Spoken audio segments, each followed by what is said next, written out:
I think it's helpful and important to have a historical context for this topic. There are really two different types of change in history. The American Revolution, with the Bill of Rights, was born out of the English Glorious Revolution and Bill of Rights of 1689. Both of them had certain kind of elements, fundamental elements that produced certain type of results. They were theistic, they believed in God. That was the basis for absolute moral and ethical values. They believed that God, or the divine, was supreme. Therefore, religion was essential. If God is supreme, we have to have a way of communicating and following God. They believed that rights came from God, not from government. This secured personal liberties. They believed the individual was more important than the government. This is the basis for democracy. They believed that private property was sacrosanct. That's the basis for the free markets. And they believed that peaceful change is possible, and that's the basis for peaceful evolution of society. By contrast, we've had a history, especially in the last century, of very different types of revolutionary change. Atheistic, basically born out of the French Revolution of 1789, which was a very violent and bloody revolution.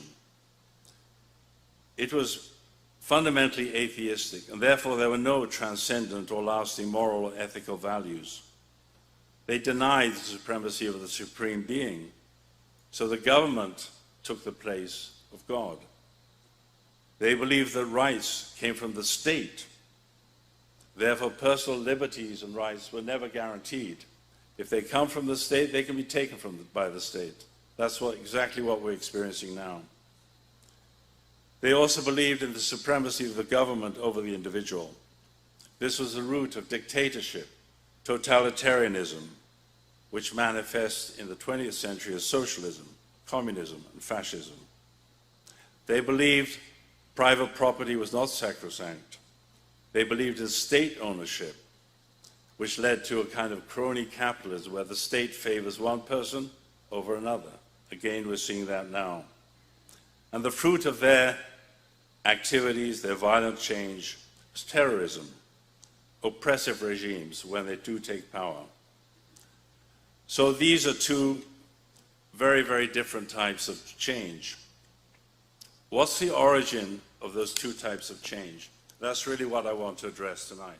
They derive from two different types of human character, human belief, and human behavior, which can be traced back to the biblical figures of Cain and Abel.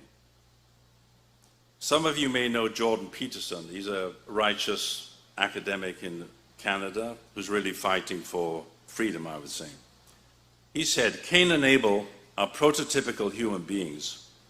Humanity enters history at the end of the story of Adam and Eve, and then the archetypal patterns of human behavior are instantaneously presented.